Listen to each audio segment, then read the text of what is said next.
Welcome to the Strong, Single and Human podcast, a real look at single parenting, how to navigate the ups and downs of life with kids on your own while keeping sane.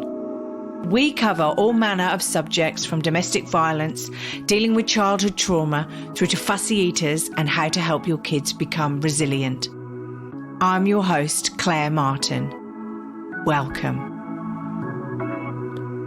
Hey listeners out there, just a quick note before the podcast starts. This week's podcast quality isn't that brilliant. There's some echoing on it and you potentially will hear me after I've said something because there's a delay because these guys are in the States and I'm in Australia. So apologies up front for some of the confusing audio that's on this podcast today. But I hope you enjoy the subjects that we've got to talk about. Thanks again for listening. Enjoy. This week's guests are a mother, Emily, who has 3 kids and has been divorced 10 years, and her middle child, Forrest Rose, who is trans. I've invited them on the podcast to talk about their experiences regarding Forrest Rose's gender status and how they're dealing with the situation as a family. So please welcome Emily and Forrest Rose Berry. Thank you. Thank you so much for having us. Hello. Hey.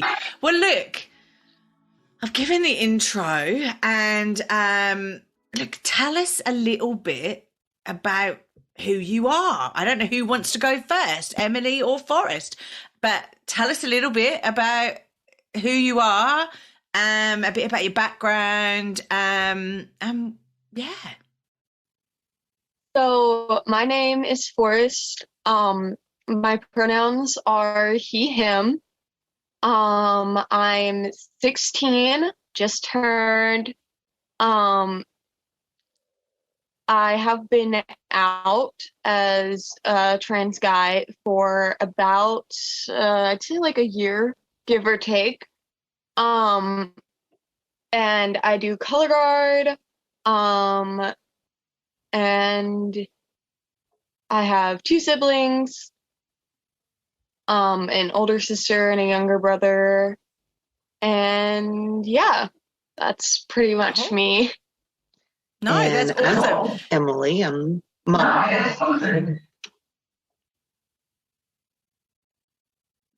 I'm sorry, go ahead. No, I didn't say anything.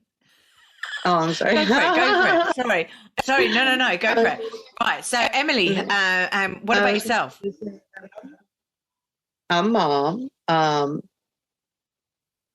have the 3 kiddos. They're middle child here and the other 2. And I have been a single parent for the last 10 years to all 3. And my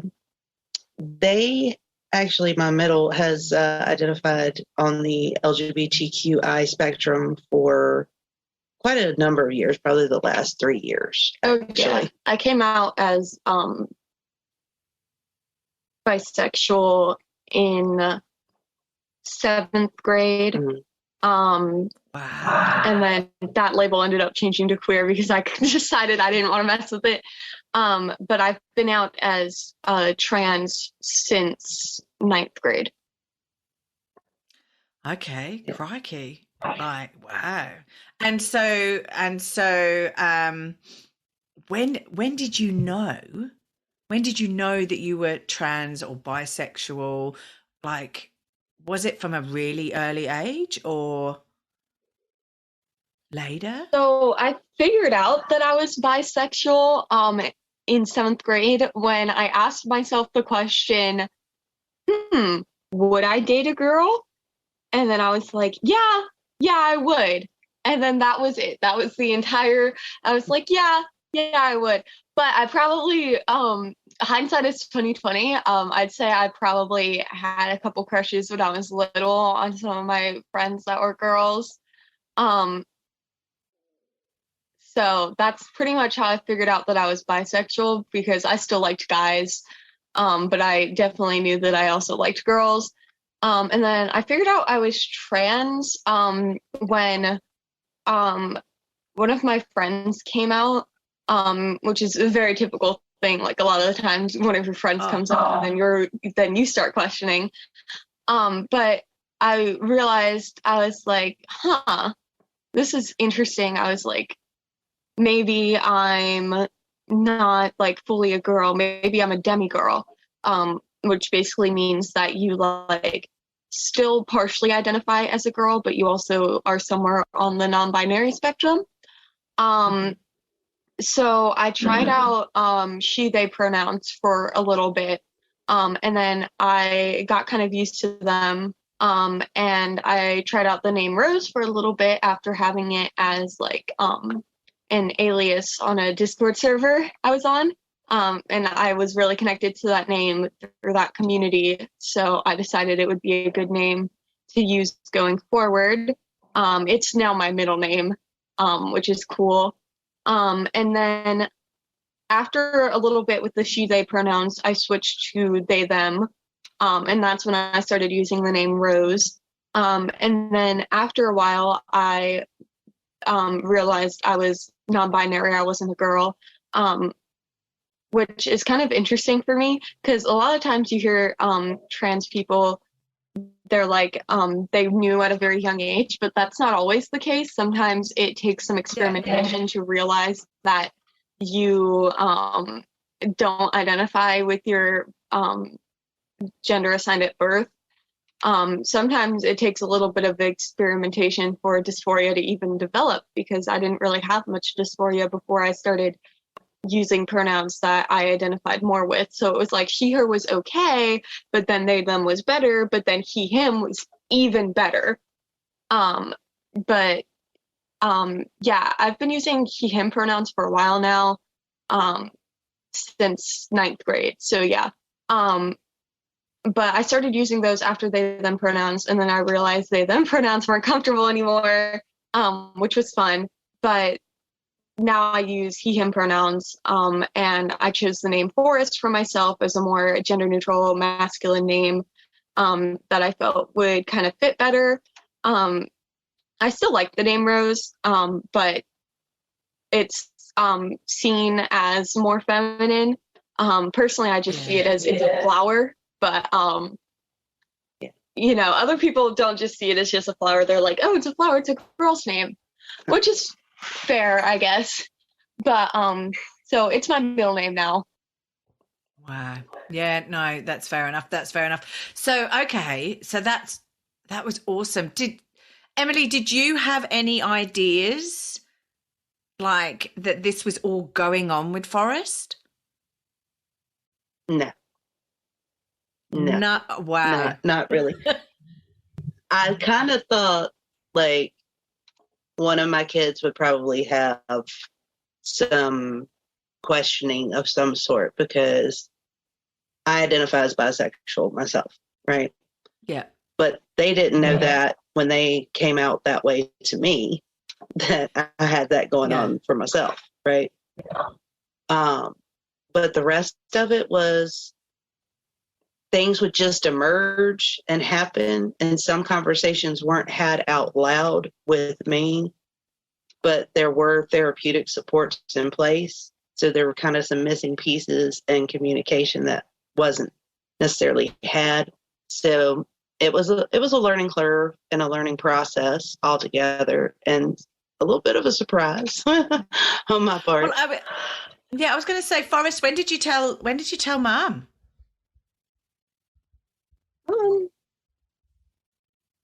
It took me a little bit longer to like fully come out to her. Were you dropping hints? Were you like dropping hints and thinking, Mum, pick up on this? Or were you just getting on with things and sort of trying to work it out for yourself? I think I wanted to be sure about it before I told her. So I was kind of just keeping everything to myself within my friend group. experimenting at school and within my friend group and stuff like that. So I believe I ended up coming out to her like fully during my 10th grade year, which was this year. So my 9th grade year, I came out in the middle of my 9th grade year as Rose to like all of my teachers and stuff. And then in the middle of my 10th grade year, that's when I had changed my name to Forrest. And I figured out that I was a trans guy. Okay. So what did you think, Emily? Were you like, okay, this is cool, I'm bi, so, you know, were you worried? What, like, I don't I don't know if you've confessed this in front of Forrest, so yeah. To some degree, I had concerns because, again, there were some things that I didn't have an audience to know that was going on. Not that I'm not supportive, right? Not that, you know, but it's a matter of, definitely, for me, and not that it was their place to have this information, and it was a parenting mistake on my part, right? But again, we do have therapeutic supports in place. I have counselors, they have a counselor. But when I said it, it was in conjunction with how I felt like when my oldest had gotten an autism diagnosis. All the things that you plan or think about, not that I want to live vicariously through my child. That's not it. Yeah. But you have things that you kind of see that you thought were going on, or you thought you knew your kid. And it's like that version of them kind of passes away. Not the entirety of your child, or that you think, like, you know what I'm saying?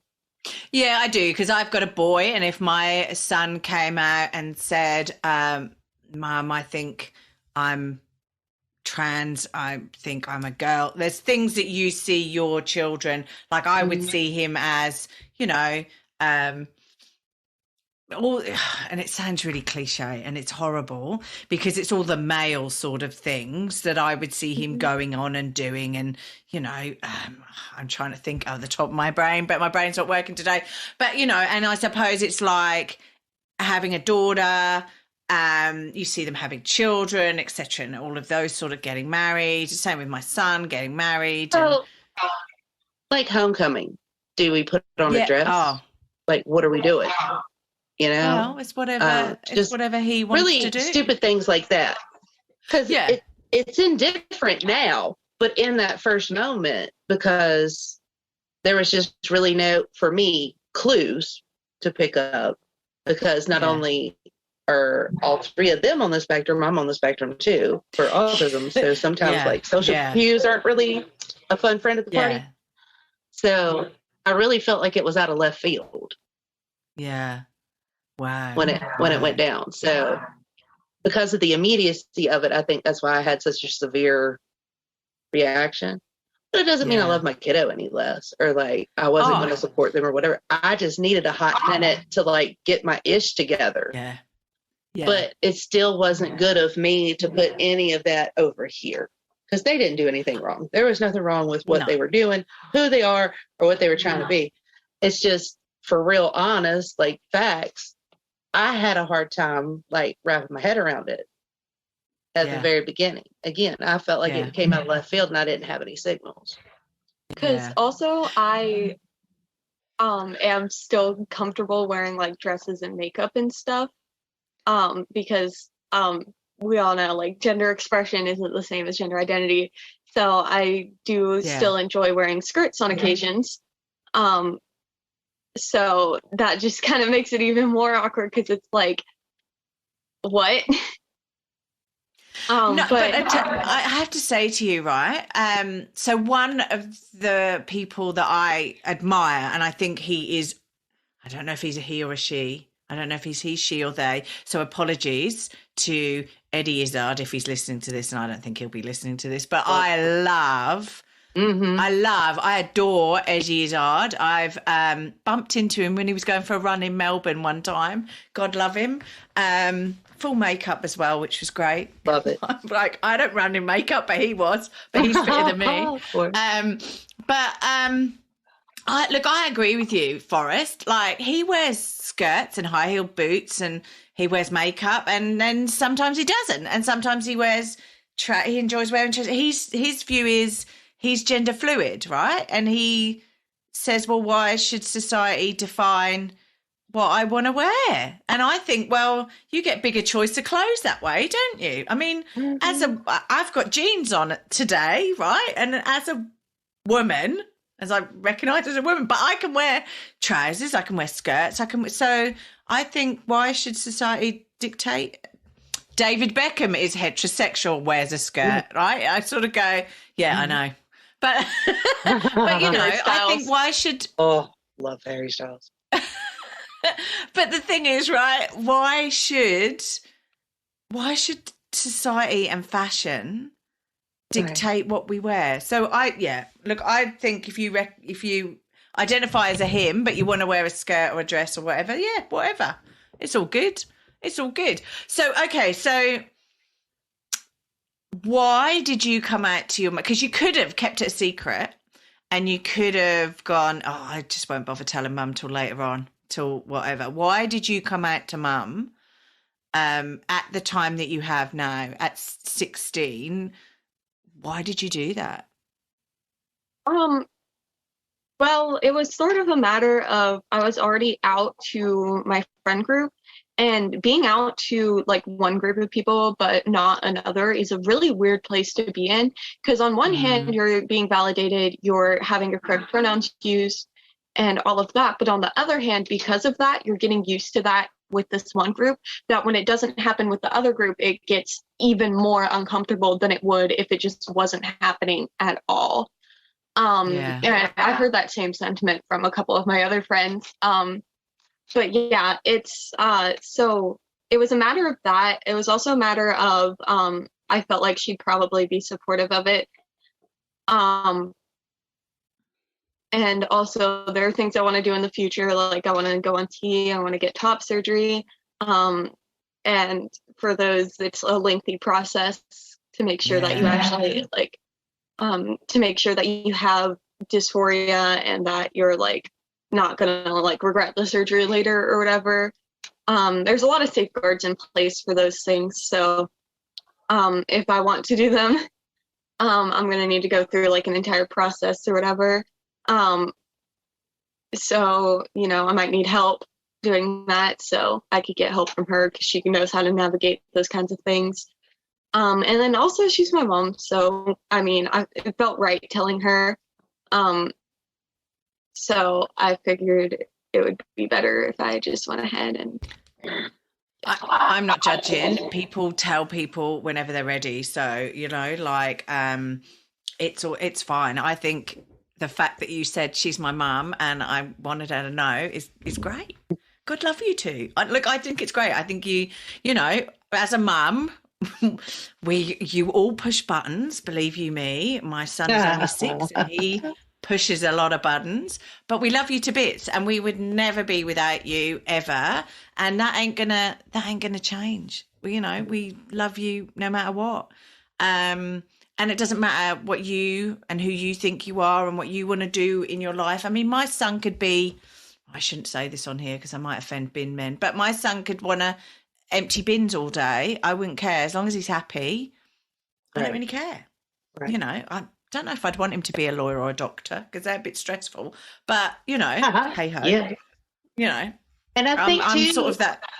Oh, I'm sorry. I was going to say, I think it doesn't matter like how in tune you are with like how you feel about, say, political issues per se, or human rights as a whole. Yeah. When it's the proximity and it takes place and you weren't expecting it, it does take a whole different thing. And I just want to be open and honest about that you do go through some deep feelings of acceptance and adjustment. I don't care how cool you are with stuff. Like, that's still in your brain and some stuff's going on because that's your baby. You know what I mean? Yeah. So it might take you a hot minute to kind of work through a few things in your head. Doesn't mean, again, that I love my baby any less or that I was not going to support them. But No. don't contain the guilt as a parental unit because you needed to process something, is my point. Because you're still human. Like, you might be a parent, but you're still a human being that needs to process things when you get information.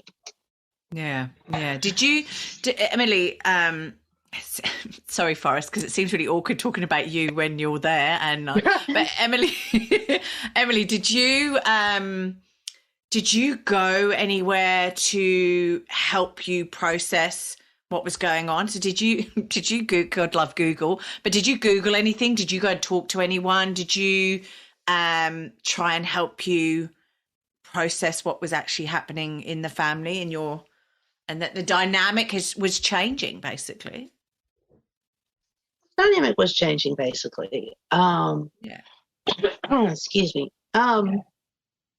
Not anything more than the supports already had in place, because I do have a couple of counselors, one that is trauma centered and one that is strictly, just CBT. And then I have a group session each week. Okay. So, but outside of that, so you not had specifically geared to LGBTQ. Yeah. No, that's fair enough. Would you advise somebody to, if they hadn't got the support network, to actually go and talk to somebody, absolutely. Go and search out those groups to actually understand? No, that's fair. Absolutely. That's fair. No, especially if they don't have any experience previously with any LGBTQI groups whatsoever. Yeah. I do want to say, though, is be cautious about which groups you find, because there are like a couple parenting groups. Like, one I can think of, like an example of one that isn't super great, is the parenting group that was interviewed in a study about rapid onset gender dysphoria. The study was done on a transparent support group, but that forum was actually full of parents who were not fully accepting of their children or had not fully come to terms with it, and a lot of their views geared more on the transphobic side.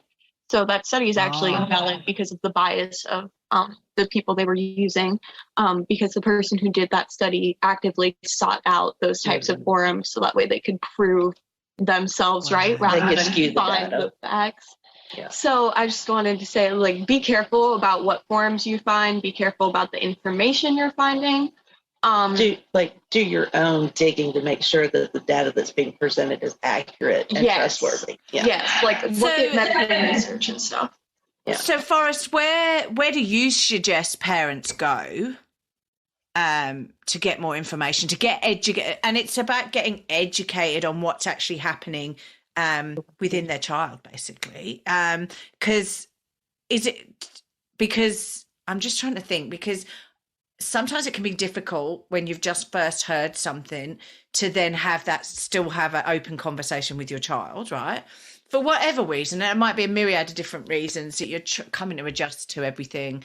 And in a way, I suppose it's a bit like ending a relationship as such, like ending a loving relationship with like a partner, because you had all the hopes and dreams, and then you haven't got those hopes and dreams, but you still got your child there, and you're like creating new hopes and dreams with the new person that they are. Where do you suggest that parents should go to get valid education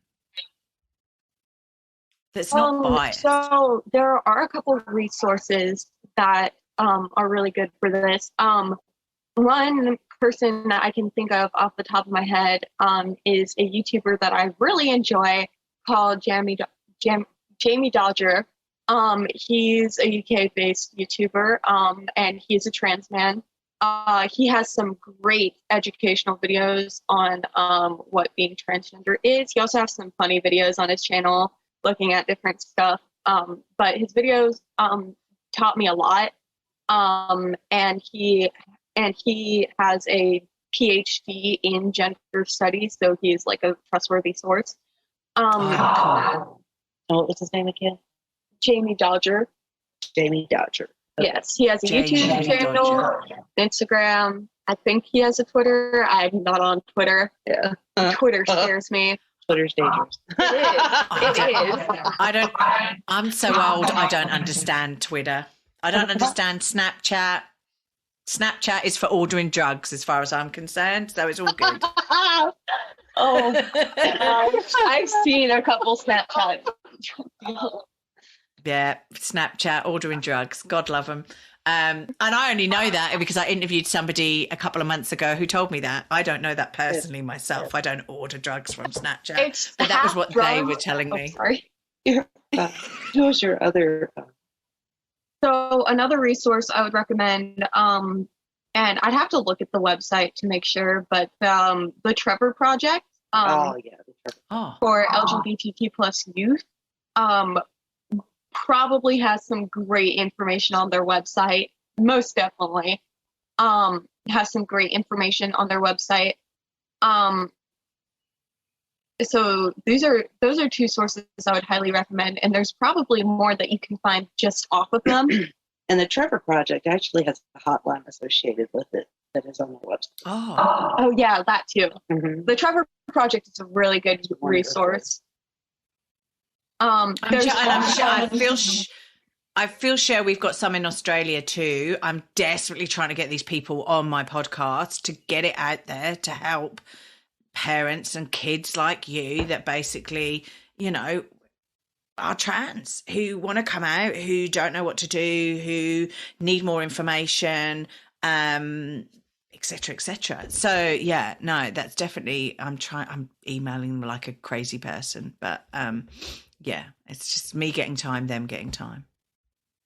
I'd say another person who has some great videos on, his are more centered on like transgender rights and stuff. And it's not what his channel's about, but he does have a couple of really good videos on just LGBTQ plus rights in general. John Oliver last week tonight.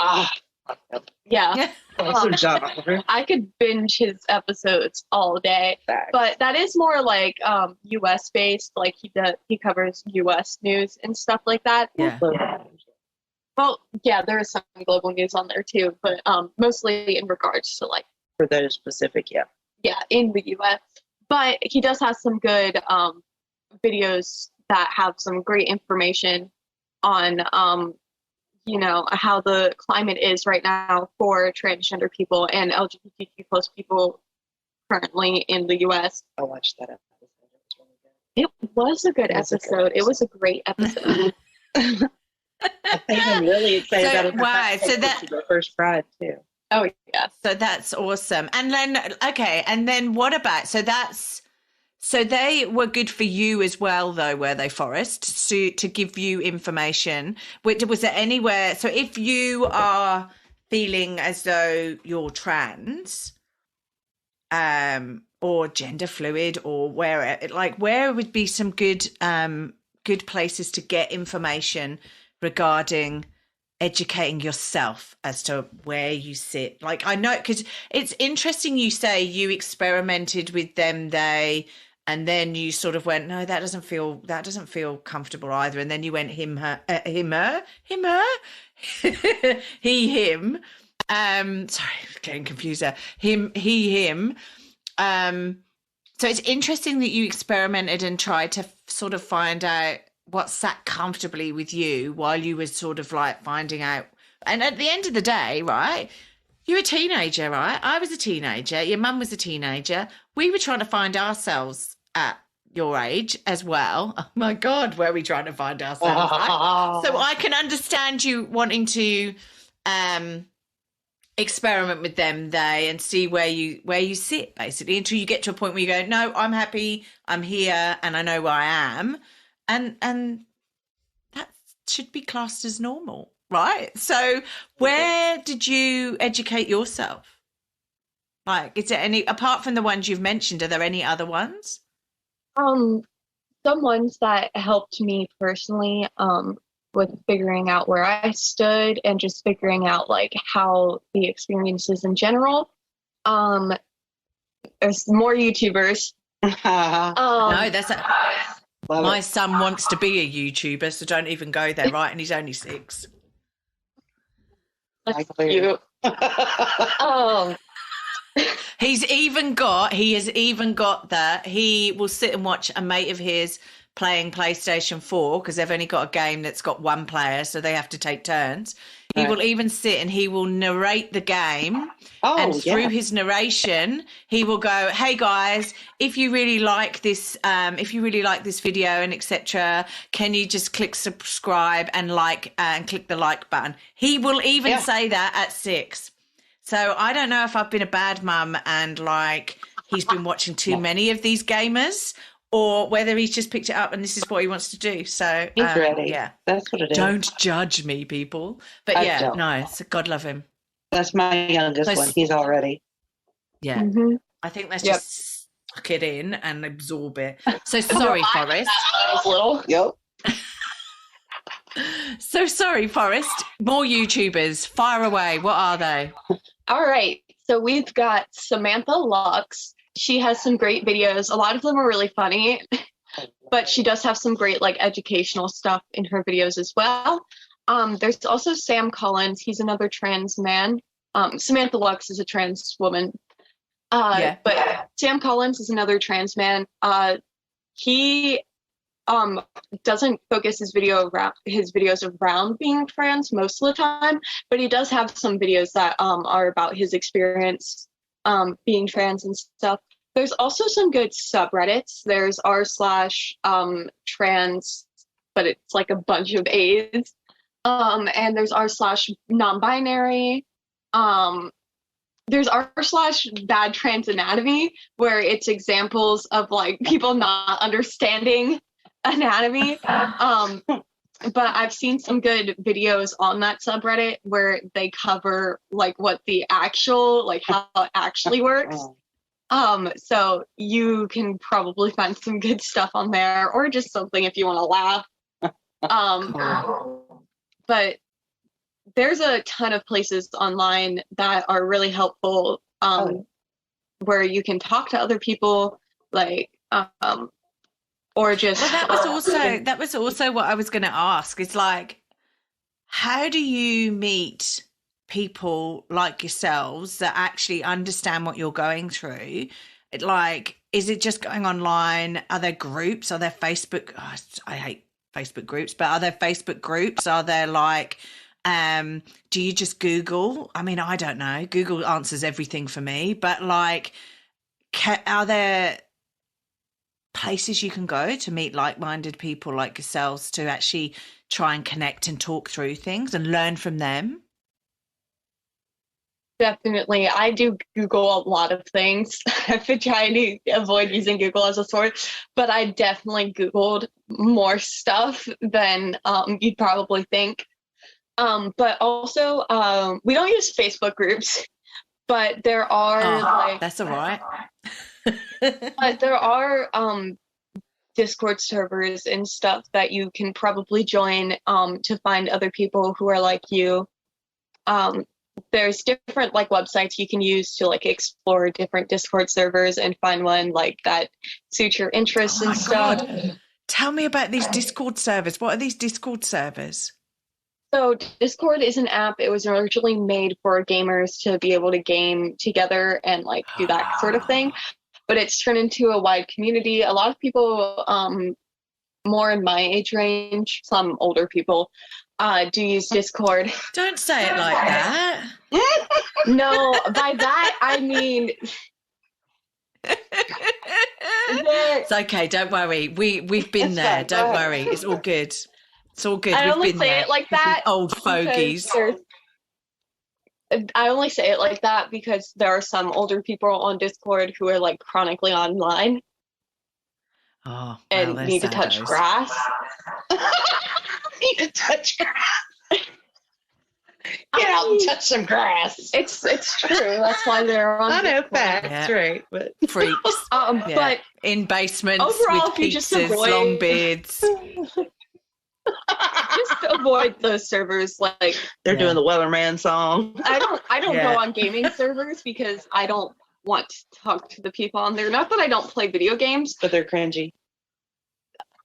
Yeah. There's some stuff that goes on in gaming servers, so just not so much. Oh my God. Yeah, Forrest, I should get you on. Forrest, I should get you on again to educate me on all these new blooming things out there, because I've just learnt so much in the last 5 minutes.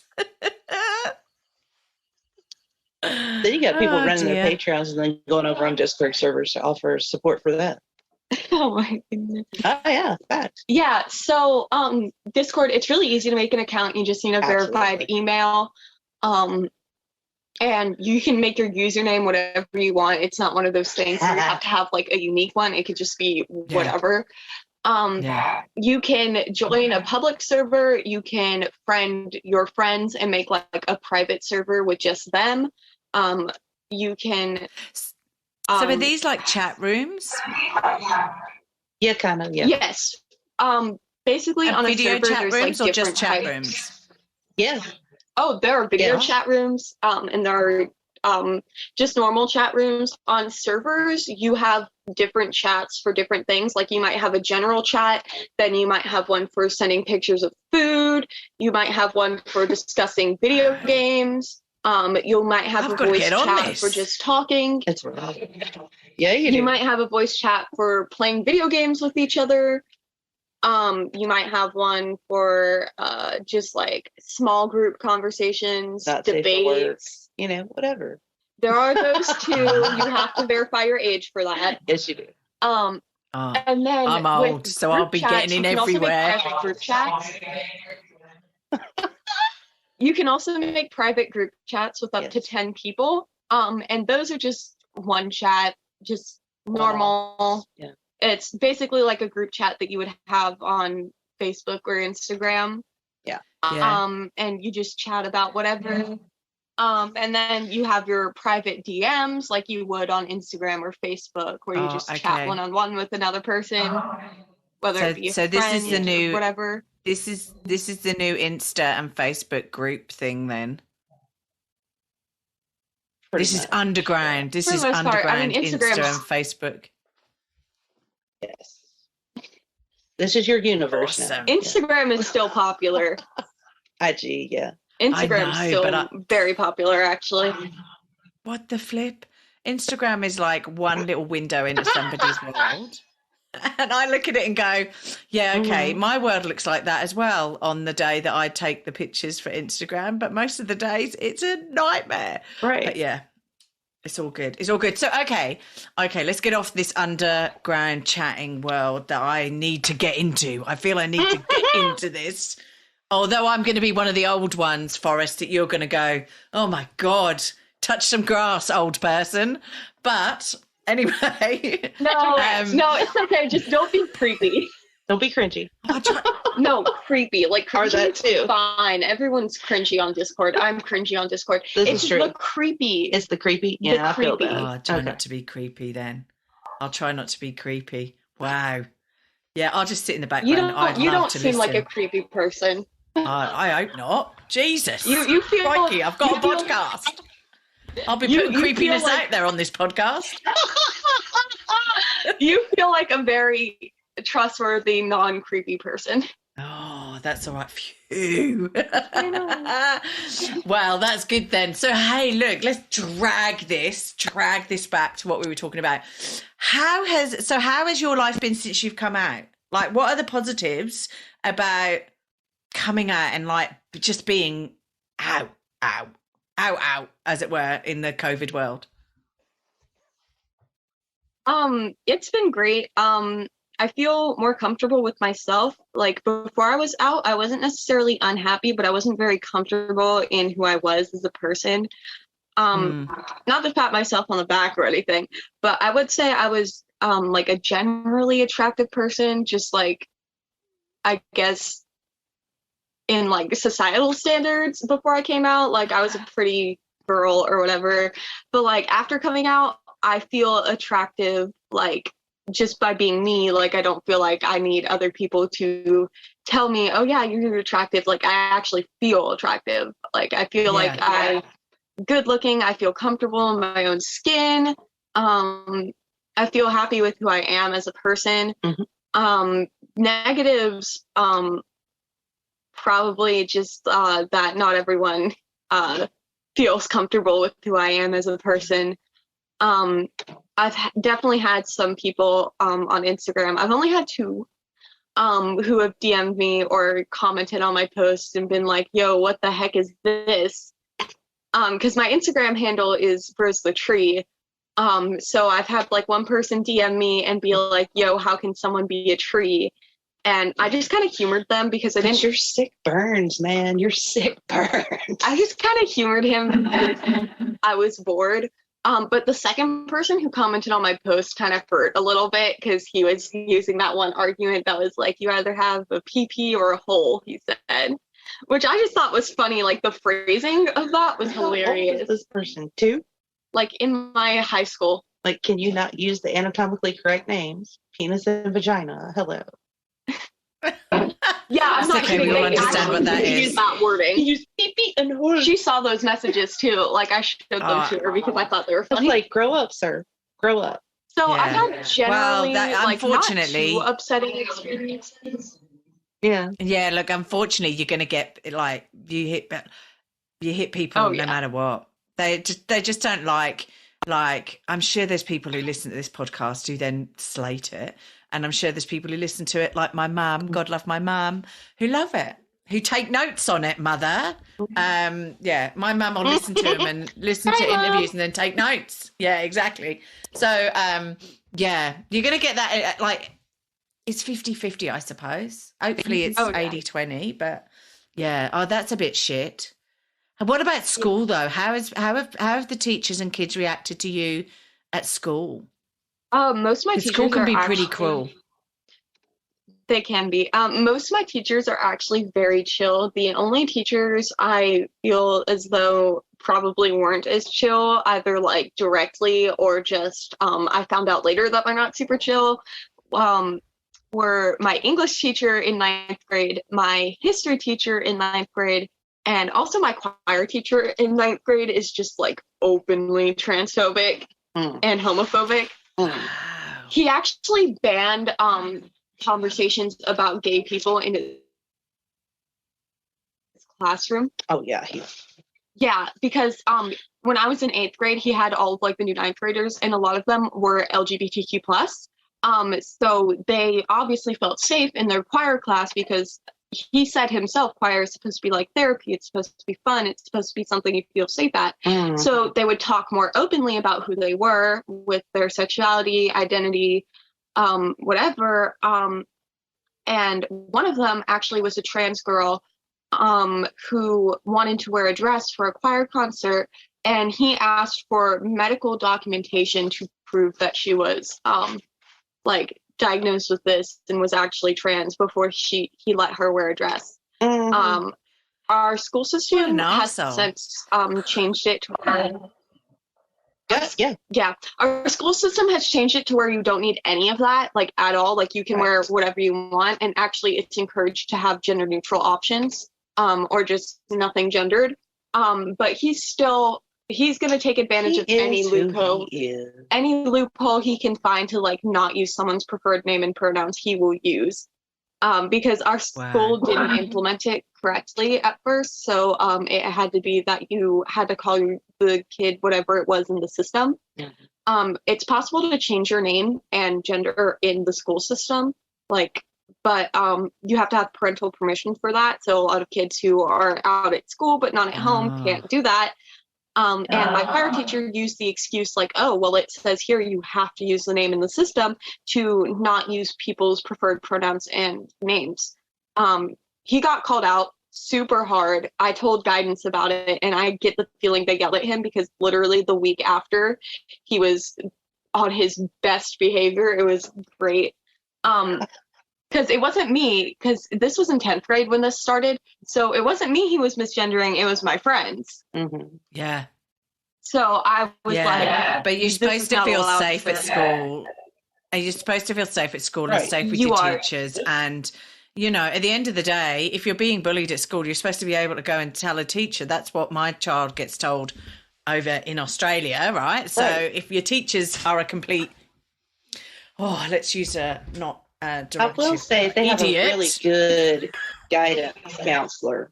Oh yeah, the guidance department at our school is pretty chill. It was really good. So. I also want to shout out some cool teachers that are really supportive and really sweet.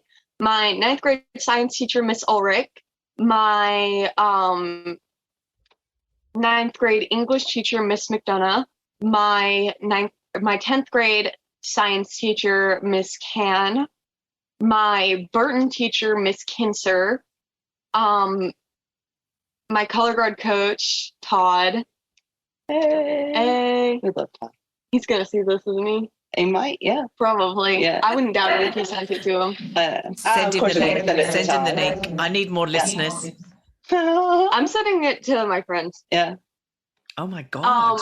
Well, they're going to think I'm nuts because I'm an oldie. Like, they're not. Oh they've met us, so it's fine. Yeah. Oh, that's all right then. Happy days. They're probably going to make fun of me the entire time. It's fine. It's all in good fun. Okay. I'm trying to think other teachers. What do they say at the Oscars when you've missed somebody out and they say, oh, and thank you to everyone else I haven't mentioned or whatever it is? Yeah, thank you everyone else I haven't mentioned. I wanted to mention the one because they were really the ones I'm giving them a clap. I'm giving them a clap because that's beautiful. They were really the ones that were like probably I think the most supportive in general. Their classrooms were a nice environment. They were my English teacher and Burton teacher were actually the two that asked for pronouns on the first day. Yeah. In their little get to know me's. My science teacher was really chill about me and my friends' pronouns and names and stuff. She did her best. And yeah. No, okay. So what would you say to kids out there who are trans or believe they're trans or gender fluid that you wish you'd known, that you wish you'd have known or done? So one thing is that gender expression is not the same as gender identity. You can dress however you want, and that doesn't make you any less of the gender that you are. That doesn't mean everyone's gonna like interpret it that way. Like if you're a fab and you are a trans guy and you go to school in skirts and dresses, some people are still going to interpret that as you being a girl, which sucks, but that's just how it is. Still happens to me all the time.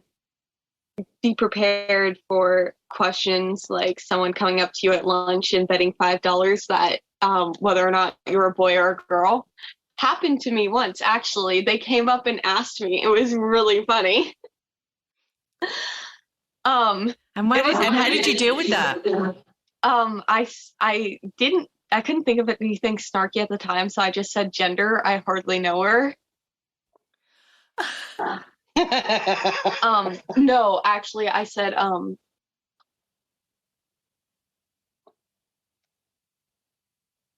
yeah, I just basically said I don't know what that is. Oh, yeah. That's fair enough. Fair enough. But my friend Cam told him to F off. Because I didn't hear the fact that he made a bet on it. Otherwise, I would have asked for the money. Yeah, I know. Yeah. Just give me the dollars. Because you're talking about. But he heard, and he was having none of it. Well, you have really good friends anyway. I do. I really do. Another thing is that pronouns don't equal gender. Whatever your gender is, your pronouns do not have to like match it. Like if you're a trans guy, or let's say you're non-binary, that doesn't mean you can't use like any pronouns you want to. You can identify as a demi-girl and still use he, him pronouns or they, them pronouns or she, her pronouns. You can identify as a demi-boy and use any pronouns. You can identify as a girl or boy and just use any pronouns. They don't equal gender. We tend to gender pronouns a lot because it makes more sense in our heads.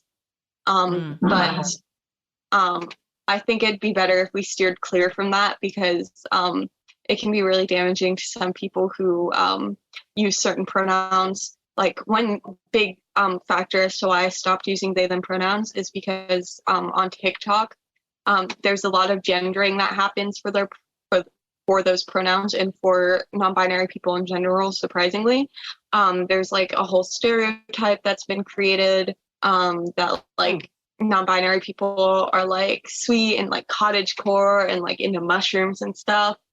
And I may be into frogs and mushrooms, but that does not mean that I'm like super feminine, because that's another stereotype, is that non-binary people are either super feminine or super masculine or just nothing. Like non-binary people don't owe you androgyny. They don't owe you anything except a little dance. That's an audio that's going around right now, and I find it hilarious. Non-binary people don't owe you androgyny. They just owe you a little dance, but only if you say the magic words. Oh, I love the magic words. Oh. I don't know the magic words, but I'll figure them out someday. That's right. Probably. Yeah. Probably, please.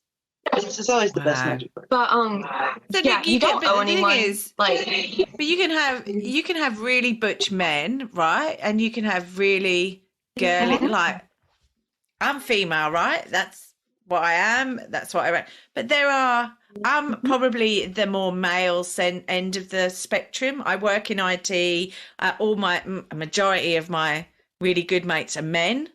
I swear like a trooper.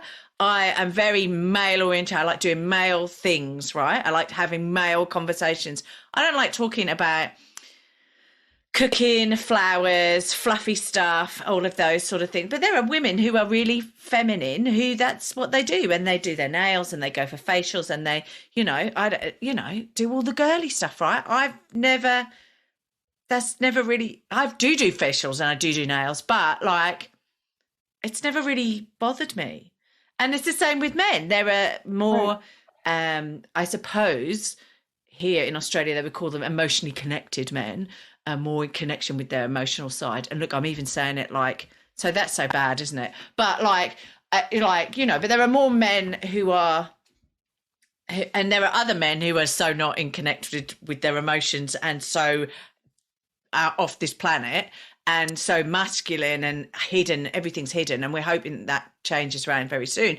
But that's like male and female. And then I know raving queens who are the massive raving queens. And then I know other guys that you wouldn't think were homosexual at all, but they are. And, same with lesbians that I know. And I sort of go, well, each your own. It doesn't mean, yeah. Anyway, I'm going down a rabbit hole as well. So it's all good. It's all good.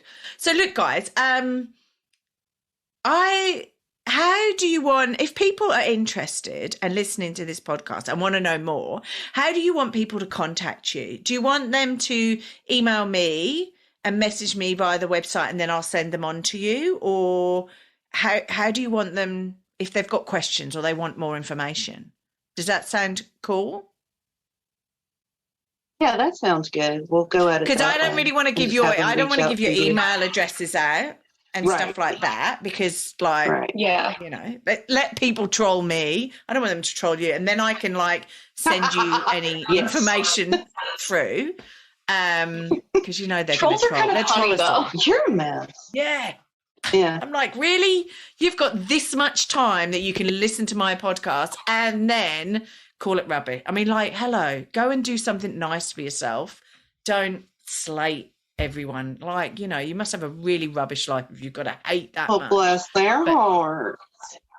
I love that your response is go do something nice for yourself. Yeah. Go away, go do something nice, stop being bitter and twisted. And I'm really sorry that your life is so rubbish that you have to hate everyone. Yeah.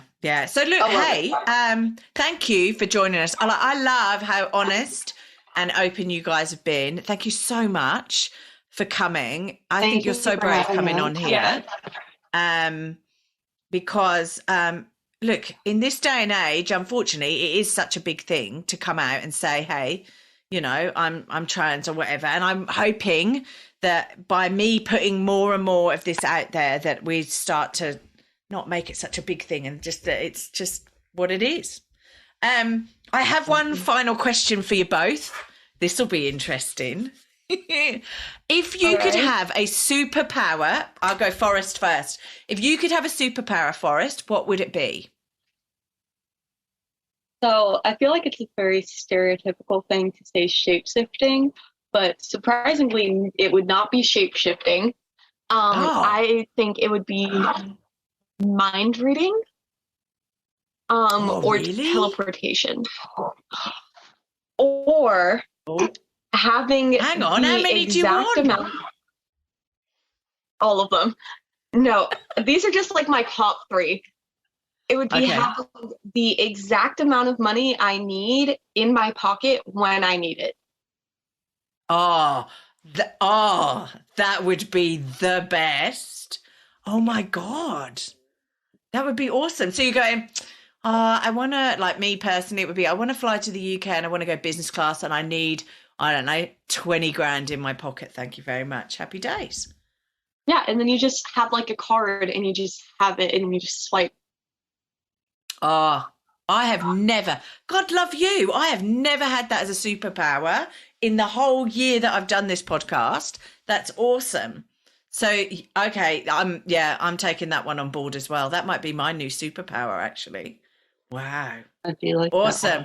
Okay, Emily, what superpower do you want? I'm sorry that Forrest went first because she's got quite a few good ones. He's got quite a few good ones. Oh, sorry, I cocked up there. Sorry, apologies.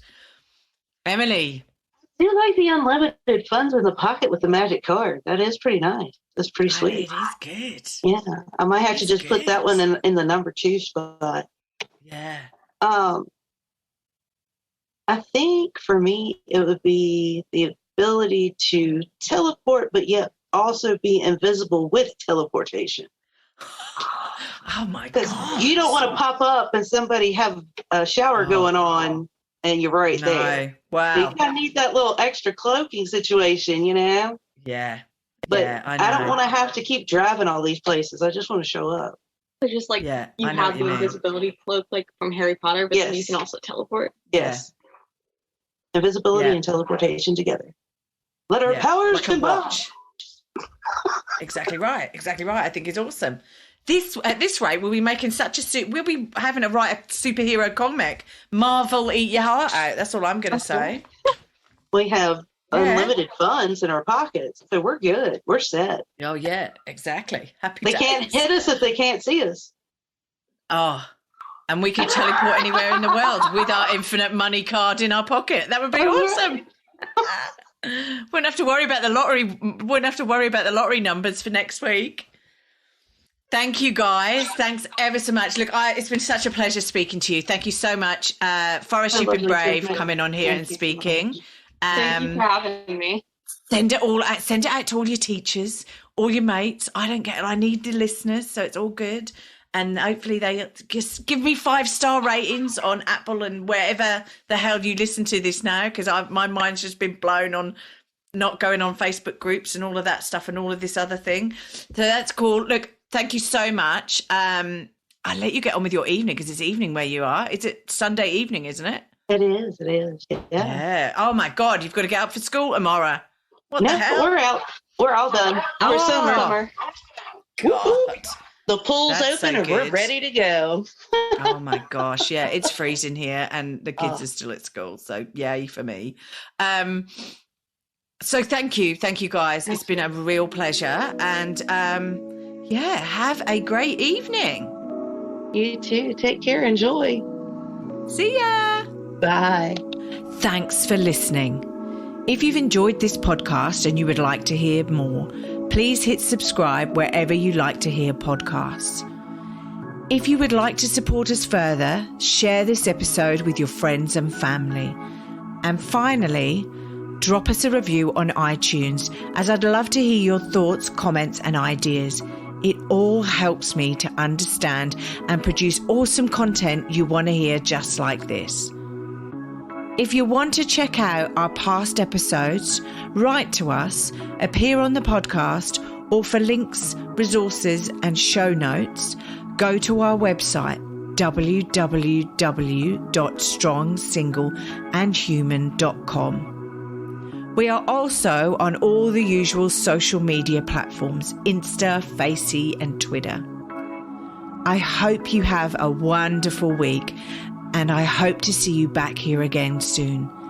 Be kind to yourself, and remember, no one is perfect.